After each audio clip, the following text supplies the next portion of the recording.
At this church, we're connected to a lot of people around the globe. We're connected to people who are passionate about sharing the gospel and people who are passionate about being the hands and feet of Jesus. And many of you know about these people, but you've never really met them. And what we want to try to do with this Listen and Learn event is we want to connect you on a deeper level to the people and the organizations with whom we partner. We want you to see their faces and to know their stories. And then to learn, to listen to their stories, and then learn how you can partner with what God's doing through these people in other parts of the world. The other reason why we love this concept is because we believe the story is very powerful. And because we're in partnership with people, we really believe that they have something to offer us as well. The purpose of this event isn't for the church to come and hear about what the team's going to be doing in Guatemala, what soccer camp is like in Guatemala when we go with Champions in Action.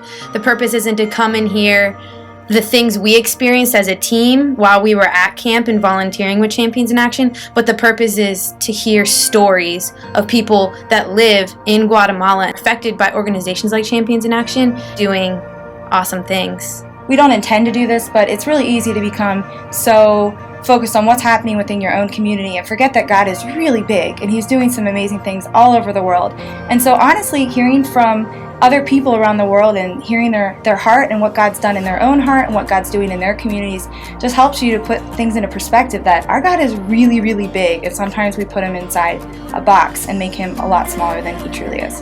When we were talking about this event, we were trying to think of who could we have come and speak. Dream. Who, if we could have anybody come and speak at our church, who would it be? And we were both like, Jairo. Of course, Jairo. Because Jairo has been through what all the kids in red zones have been through. He was lured into a gang.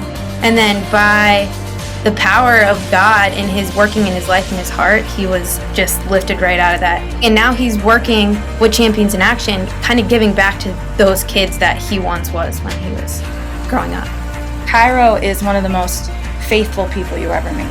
He is just so committed to bringing the gospel of Jesus to kids, and he's committed to being in their life, not just for a day, but for a long time. He has a lot of joy packed into a little tiny body. He has one of the most humble spirits of anyone that I've ever met. So I just think that we can learn a lot from him. Like, our prayer with all of this is that you come, you hear Jairo's story, and that God works in your heart and you're changed because of it. Like, that's what we want to happen here.